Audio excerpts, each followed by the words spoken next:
الحمد لله رب العالمين والصلاة والسلام على سيد المرسلين أما بعد فأعوذ بالله من الشيطان الرجيم بسم الله الرحمن الرحيم الصلاة والسلام عليك يا رسول الله وعلى آلك وأصحابك يا حبيب الله الصلاة والسلام عليك يا نبي الله وعلى آلك وأصحابك يا نور الله মাদানী চ্যানেলের দর্শক শ্রোতা আপনাদের সকলকে অনুষ্ঠানে স্বাগতম জানাচ্ছি।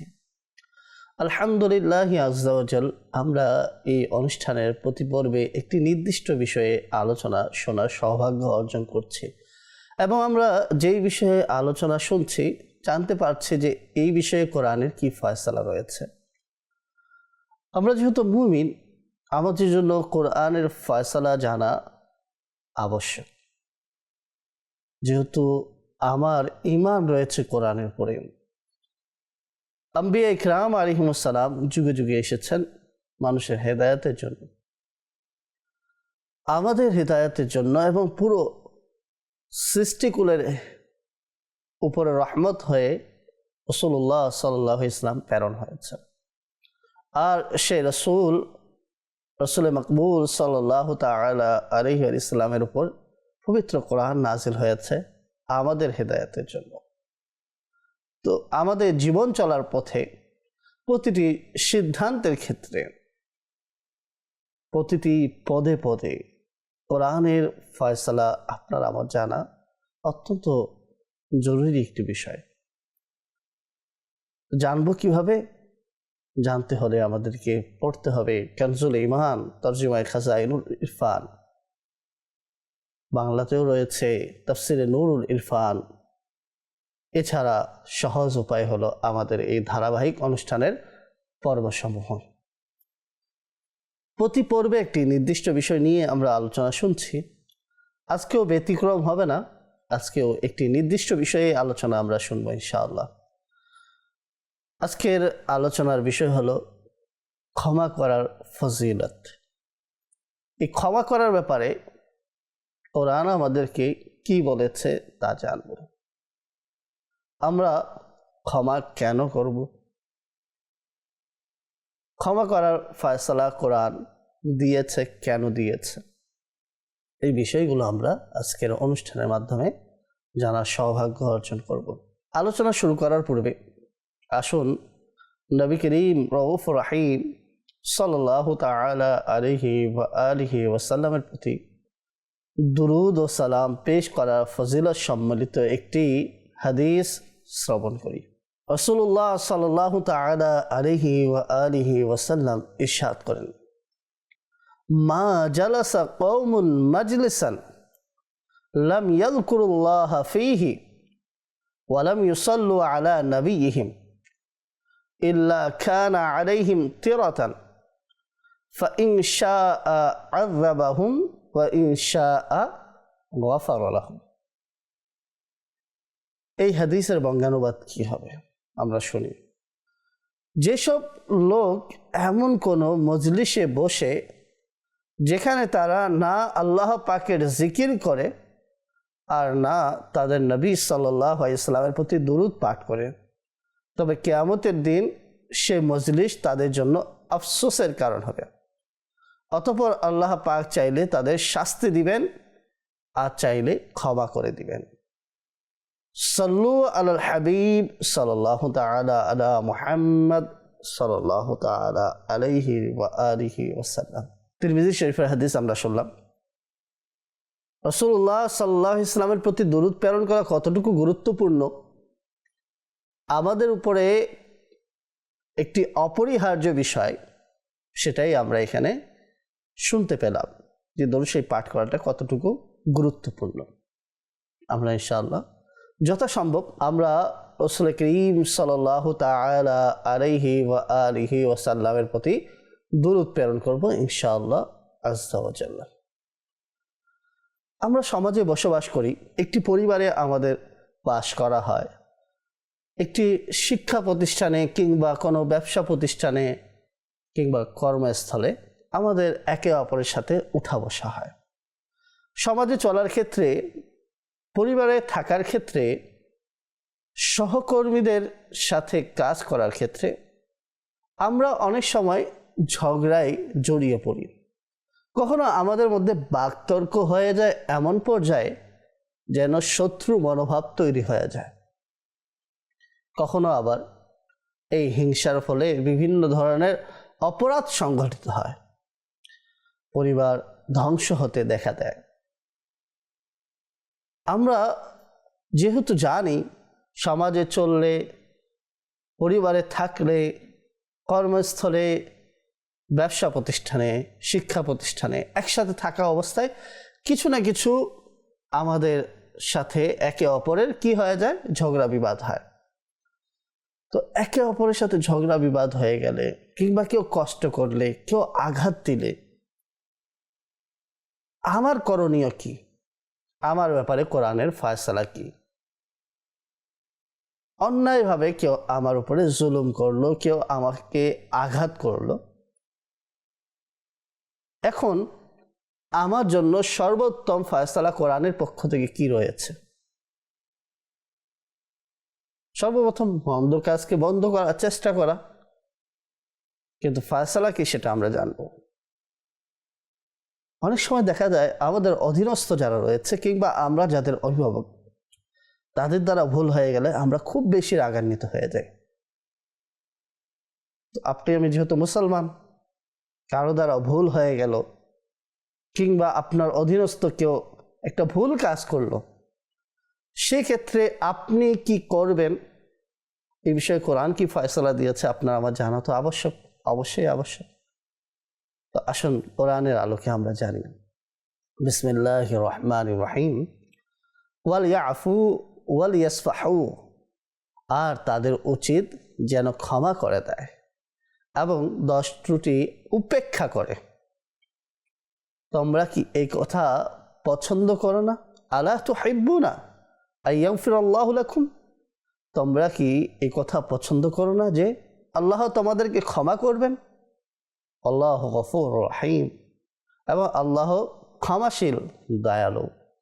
এখানে আমাদেরকেই উৎসাহ দিতে গিয়ে বলা হয়েছে, তোমরা কি এই বিষয়টি পছন্দ করবে না যে আল্লাহ তোমাদেরকে ক্ষমা করে দিন? আল্লাহর ক্ষমা করে দেওয়াটাকে তোমরা কি পছন্দ করবে না? এই বিষয়টি কোরআন আমাদেরকে জিজ্ঞেস করছে, মানে আমাদেরকে এই বিষয়ে উৎসাহ প্রদান করছে। তার মানে বোঝা গেল একে অপরের সাথে বিবাদ লেগে গেলে, ঝগড়া হয়ে গেলে বা কোনো ধরনের মনমালিন্যতা ঘটে গেলে তখন আমার ব্যাপারে কোরআনের ফয়সালা হলো আমি যেন তাকে ক্ষমা করে দিই। এটাই কোরআনের একটি চূড়ান্ত ফয়সালা, যা আপনাকে আমাকে নেয়ামতের অধিকারী বানাবে। আরেকটি আয়াত আপনাদের সামনে উপস্থাপন করছি যে আল্লাহ সুবহানাহু ওয়া তাআলা পবিত্র কোরআনে কারীমের মধ্যে কি ইরশাদ করেছেন। আমরা যদি লক্ষ্য করি, পারা 4 সূরা আলে ইমরানের 134 নং আয়াত, তো আল্লাহ সুবহানাহু ওয়া তাআলা ইরশাদ করেন, বিসমিল্লাহির রহমানির রহিম, ওয়াল কাযিমিনাল গায়যা ওয়াল আফিনা আনিন নাস ওয়াল্লাহু ইউহিব্বুল মুহসিনিন। এই আয়াত যদি আমরা অনুবাদ শুনি, এখানেও পূর্বের আলোচ্য বিষয় আলোচনা করা হয়েছে। আর ক্রোধ সংবরণকারীরা, মানুষের প্রতি ক্ষমা প্রদর্শনকারীরা এবং সৎ ব্যক্তিবর্গ আল্লাহর প্রিয়। এখানেও আমরা জানতে পারলাম কেউ যদি আল্লাহ তাআলার প্রিয় বান্দা হতে চায়, তাহলে তার ব্যাপারে কোরআনের ফয়সালা হলো সে যেন নিজের ক্রোধ, নিজের রাগকে দমন করে নেয়, মানুষের প্রতি ক্ষমা প্রদর্শন করে। এটাই হলো কোরআনের ফয়সালা একজন মুমিনের নেয়ামত পাওয়ার ব্যাপারে, আল্লাহর প্রিয় বান্দা হওয়ার ব্যাপারে। তাহলে আমরা বুঝতে পারলাম যে কোরআনে কারীম আমাদেরকে ফয়সালা দিয়েছেন, যদি আল্লাহ তাআলার প্রিয় বান্দা হতে হয়, যদি আল্লাহ সুবহানাহু ওয়া তাআলা এর ক্ষমাপ্রাপ্ত বান্দাদের আওতাভুক্ত হতে হয়, তাহলে আমাদেরকেও ক্ষমা করতে হবে। পরস্পরকে ক্ষমা করা স্বভাব নিজের মাঝে রাখতে হবে। স্বাভাবিক, যেহেতু আমরা পৃথিবীতে চলাফেরা করি, আর একে অপরের সাথে ঝগড়া হতেই পারে, বা কেউ আমাদেরকে আঘাত করতে পারে, আমাদের অধীনস্থ কারো দ্বারা ভুল হয়ে যেতে পারে, তখন আমার করণীয় কি? একজন মুমিন হিসাবে, তো সেই হিসাবে কোরআন আমাকে ফয়সালা দিয়ে দিল যাতে আমরা কি করি? রাগান্বিত না হই, আমরা অত্যাচার করে না বসি, আমরা ক্ষমা প্রদর্শন করি। এটাই হলো কোরআনের চূড়ান্ত ফয়সালা।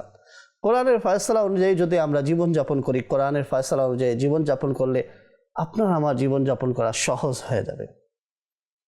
আসুন মানুষকে ক্ষমা করা ফজিলত সম্পর্কে হাদিস শরীফ শ্রবণ করি।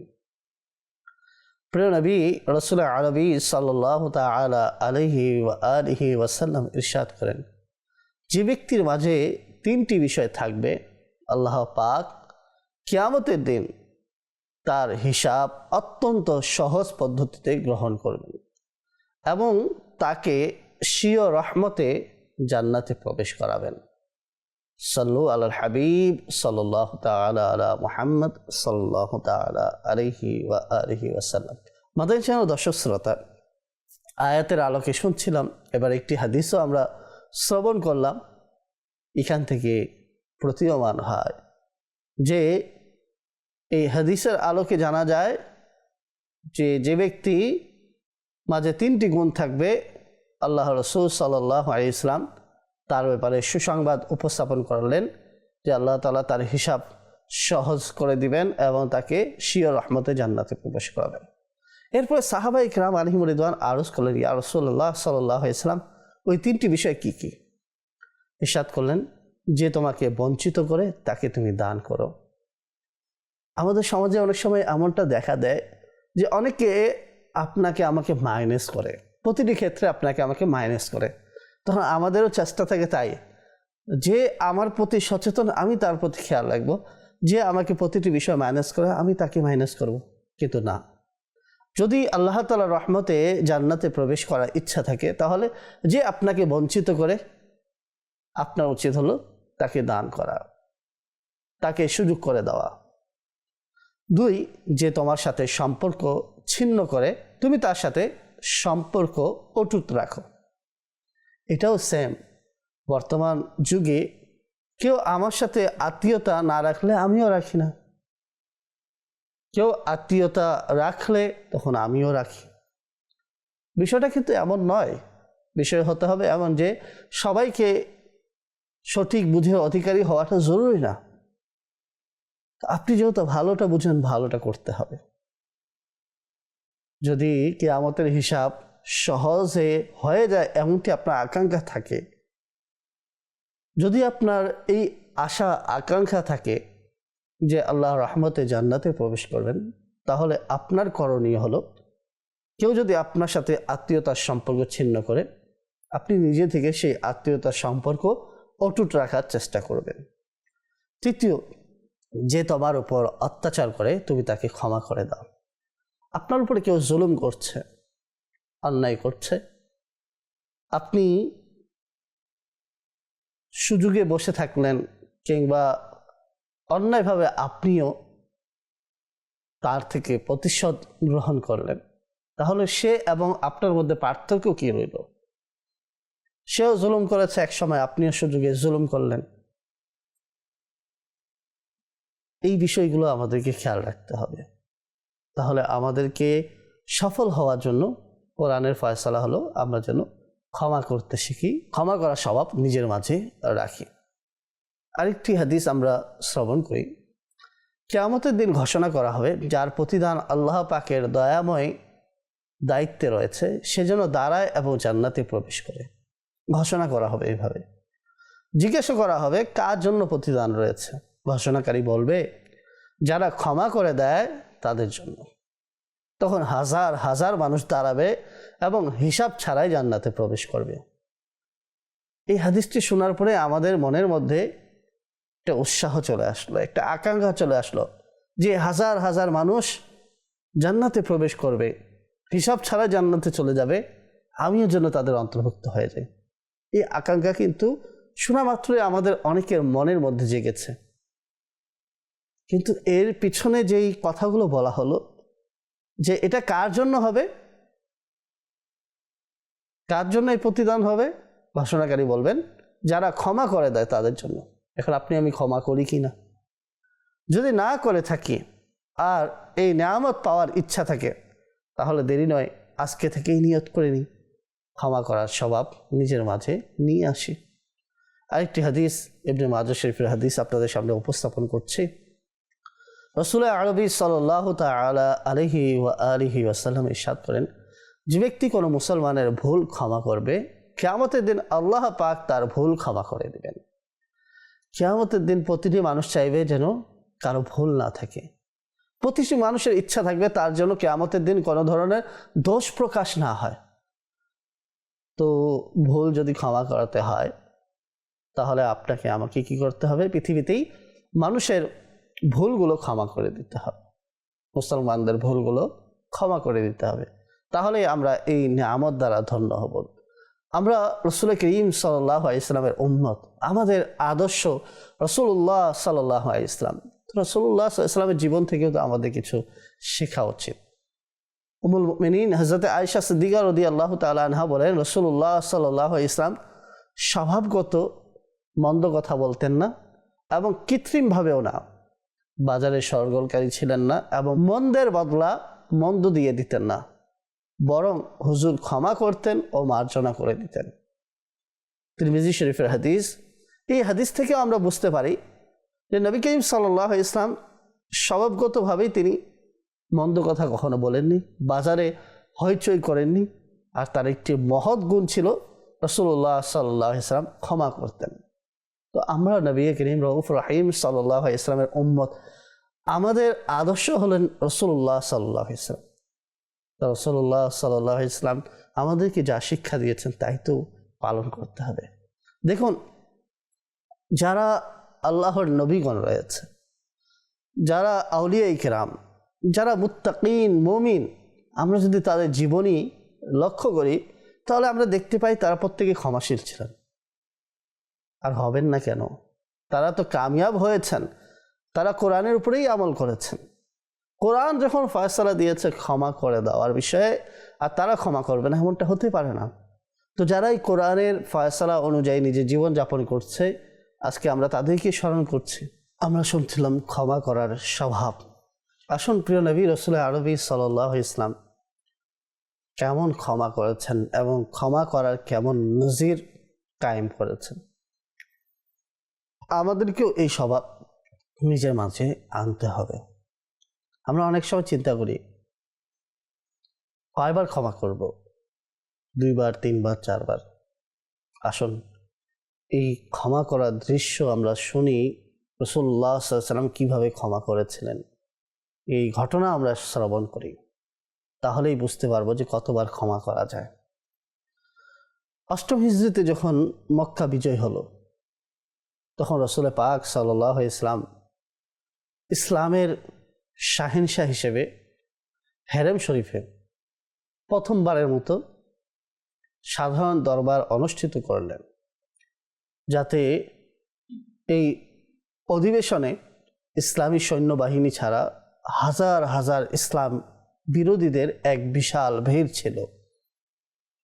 এই শাহী খুতবায় প্রিয় নবী সাল্লাল্লাহু আলাইহি ওয়াসাল্লাম শুধু মক্কাবাসীদের উদ্দেশ্যে নয়, বরং সকল মানুষকে সম্বোধন করলেন। খুতবার পর রাসূল পাক সাল্লাল্লাহু আলাইহি ওয়াসাল্লাম এই হাজার হাজার মানুষের সমাবেশে এক গভীর দৃষ্টি দিলেন এবং দেখলেন যে কুরাইশদের সরদাররা মাথা নিচু করে আছে, দৃষ্টি অবনত করে কাঁপছে এবং ভীত হয়ে দাঁড়িয়ে আছে। সেই অত্যাচারী ও নিপীড়নকারীদের মধ্যে সেই সকল লোকেরাও ছিল যারা প্রিয় নবী সাল্লাল্লাহু আলাইহি ওয়াসাল্লামের পথে কাঁটা বিছিয়ে দিত। তারাও ছিল যারা রাসূলুল্লাহ সাল্লাল্লাহু আলাইহি ওয়াসাল্লামের উপর বারবার পাথর নিক্ষেপ করেছিল। ওই রক্ত পিপাসুরাও ছিল যারা বারবার রাসূলুল্লাহ সাল্লাল্লাহু আলাইহি ওয়াসাল্লামের উপর প্রাণঘাতী হামলা করেছিল। ওই সব নিষ্ঠুর লোকেরাও ছিল যারা তার পবিত্র দাঁত মোবারকের কিছু অংশ শহীদ করেছিল। নবী করিম সাল্লাল্লাহু আলাইহি ওয়াসাল্লামের নূরানি চেহারাকে রক্তাক্ত করেছিল। ওই সব লোকেরাও ছিল যারা বছরের পর বছর ধরে অপবাদ, লজ্জাজনক গালিগালাজ দিয়ে প্রিয় নবী সাল্লাল্লাহু আলাইহি ওয়াসাল্লামের অন্তরকে ক্ষত বিক্ষত করেছিল। ওই সকল ঘাতক ও হিংস্র লোকেরাও ছিল যারা তার গলায় চাদরের ফাঁস লাগিয়ে তার শ্বাস রোধ করতে চেয়েছিল।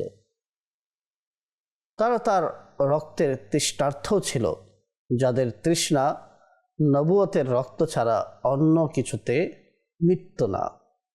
ওই সব অত্যাচারী ও রক্তপিপাসুরাও ছিল যাদের আক্রমণ ও অত্যাচারে বারবার মদিনার দেওয়ালগুলো কেঁপে উঠেছিল, যারা সাহাবায়ে কেরাম আলাইহিম রিদওয়ানের প্রতি অনেক বেশি পরিমাণে জুলুম ও অত্যাচার করেছিল, যারা হযরতে বিলাল, হযরতে সুহাইব, হযরতে আম্মার, হযরতে খাব্বাব, হযরতে খুবাইব, হযরতে যায়েদ বিন দাসিন্না রাদিয়াল্লাহু তাআলা আনহুম ইত্যাদিকে রশি দিয়ে বেঁধে চাবুক মেরে মেরে জ্বলন্ত বালুর উপর শুইয়ে দিয়েছিল। কাউকে আগুনের জ্বলন্ত কয়লার উপরে শুইয়ে রেখেছিল, কাউকে চাদরে পেঁচিয়ে নাকে ধোয়া দিয়েছিল, শতবার গলা টিপে ধরেছিল। আজকে সেই সকল অপরাধীরা এখানে ছিল, আর এই সব অপরাধী হাজার হাজার মুহাজির ও আনসার বাহিনীর অধীনে ছিল। আল্লাহু আকবার। তো তারা অপরাধীরা কাঁপছিল এবং মনে মনে ভাবছিল, হয়তো আজ আমাদের লাশ কুকুরকে দিয়ে ছিঁড়ে মাংসগুলো চিল শকুনকে খাওয়ানো হবে, এবং আনসার ও মুহাজিরদের ক্ষিপ্ত বাহিনী আমাদের প্রতিটি শিশুকে ধূলিসাৎ করে আমাদের বংশ নিপাত করে দিবে এবং আমাদের জনপদগুলো ধ্বংস ও তছনছ করে দিবে। এই চিন্তাধারা চলছিল কাদের মাথায়? যারা অমুসলিম ছিল, মক্কার অমুসলিমরা, যারা বছরের পর বছর প্রিয় নবী রাসূল আরবী সাল্লাল্লাহু আলাইহি ওয়াসাল্লামের প্রতি অনেক বেশি পরিমাণে জুলুম ও অন্যায় করেছিল, যারা সাহাবায়ে কেরাম আলাইহিম রিদওয়ানের প্রতি অনেক বেশি কঠোরতা করেছিল, অনেক বেশি কষ্ট দিয়েছিল। আজ ইসলামের বিজয় হয়েছে, হাজার হাজার সাহাবায়ে কেরাম রয়েছে, নবী করিম সাল্লাল্লাহু আলাইহি ওয়াসাল্লাম রয়েছেন। তারা এমন শান শওকতের সাথে ছিল যে মক্কার অমুসলিমদের সর্দাররা থরথর করে কাঁপছিল। তারা ভাবছিল যে আমরা যে পরিমাণে অন্যায় করেছি, আমাদের মাথাকে যদি শরীর থেকে পৃথক করে দেওয়া হয় তাহলে আমাদের শাস্তি কম হবে। তাই তারা নিজের মতো করে ভাবছিল যে আমাদেরকে কি কি শাস্তি দেওয়া হতে পারে, আমরা কোন কোন শাস্তি পেতে পারি। এভাবে তারা জল্পনা করছিল। তারা নিজেরাও জানতো যে আমরা অপরাধী, আমরা যা শাস্তি দেওয়া হবে সেটাই আমাদের জন্য কম হবে। আল্লাহু আকবার। এইভাবেই তাদের আতঙ্ক চলছিল, তাদের প্রতিটি শরীর অংশ কাঁপছিল। এই নিরাশা ও হতাশার ভয়ঙ্কর পরিবেশে হঠাৎ প্রিয় আকা মক্কি মাদানী মুস্তাফা সাল্লাল্লাহু আলাইহি ওয়াসাল্লামের রহমতের দৃষ্টি তাদের প্রতি নিবদ্ধ হলো, এবং সেই অপরাধীদের তিনি সাল্লাল্লাহু আলাইহি ওয়াসাল্লাম জিজ্ঞাসা করলেন, বলো তোমরা কি জানো আজ আমি তোমাদের সাথে কি আচরণ করতে যাচ্ছি? এই আতঙ্কজনক ও ভীতিপ্রদ প্রশ্নে অপরাধীরা জ্ঞান হারিয়ে ফেলার মতো কাঁপতে থাকে। কিন্তু রহমতপূর্ণ ললাট দেখে সবাই একযোগে বলল যে আপনি অত্যন্ত দয়ালু। সবার দৃষ্টি নবুয়তের সৌন্দর্যের দিকে তাকিয়েছিল এবং সবার কান নবুয়তের চূড়ান্ত ফয়সালা শোনার অপেক্ষা ছিল। হঠাৎ মক্কা বিজয়ী রাসূল আরবী সাল্লাল্লাহু তাআলা আলাইহি ওয়াসাল্লাম আপন দয়ালু সুরে ইরশাদ করলেন, লা তাসরিবা আলাইকুমুল ইয়াউম ফাযহাবু আনতুমুত তুলাকা। আজ তোমাদের প্রতি কোনো অভিযোগ নেই, যাও তোমরা সবাই মুক্ত। চিন্তা করুন, ভাবুন, এত বেশি অত্যাচার হয়েছে, এমন অন্যায় করা হয়েছে, সাহাবায়ে কেরাম আলাইহিম রিদওয়ানকে দিনের পর দিন কষ্ট দেওয়া হয়েছে, প্রিয় নবী রাসূল আরবি সাল্লাল্লাহু আলাইহি সাল্লামকে রক্তাক্ত করা হয়েছে। এত কিছু করার পরও রাসূল করিম সাল্লাল্লাহু আলাইহি সাল্লাম তাদেরকে ক্ষমা করলেন। তাহলে আপনাকে আমাকে ভাবতে হবে যে ক্ষমা করা রাসূলুল্লাহ সাল্লাল্লাহু আলাইহি সাল্লাম সহ সাহাবায়ে কেরাম আলাইহিমুর রিদওয়ান, আউলিয়া ইকরাম আলাইহিমুর রাহমা, তারা নিজের জীবনে বাস্তবায়ন করেছেন। তাই তারা আমাদের জবানে এত বেশি আলোচিত হন। আল্লাহ তাআলা তাদেরকে এই শান, মর্যাদা, মান মর্যাদা দান করেছেন। তার মানে বোঝা গেল আমরা যদি ক্ষমা করার স্বভাব গড়ে তুলতে পারি তাহলে আমরাও আল্লাহ তাআলার সন্তুষ্ট লাভ করব। যখন রাসূলুল্লাহ সাল্লাল্লাহু আলাইহি ওয়াসাল্লাম ক্ষমা করলেন তখন কি ফল পাওয়া গেল, কি ফলাফল বের হয়ে আসলো? আমরাও ক্ষমা করলে কিন্তু ফলাফল ভালো হবে। তো সম্পূর্ণ অপ্রত্যাশিতভাবে হঠাৎ রিসালাতের এই ঘোষণা শুনে সব অপরাধীর চোখ অনুশোচনায় অশ্রুসিক্ত হয়ে গেল এবং তাদের মুখ থেকে জারি হলো লা ইলাহা ইল্লাল্লাহু মুহাম্মাদুর রাসূলুল্লাহ সাল্লাল্লাহু তাআলা আলাইহি ওয়া আলিহি ওয়াসাল্লাম। আর তাদের এই ধ্বনিতে কাবা শরীরের দেওয়াল ও পরিবেশ সব দিকে নূরের বৃষ্টি হতে লাগলো। সিরাতে মুস্তাফা গ্রন্থের মধ্যে এটি নিয়ে আসা হয়েছে।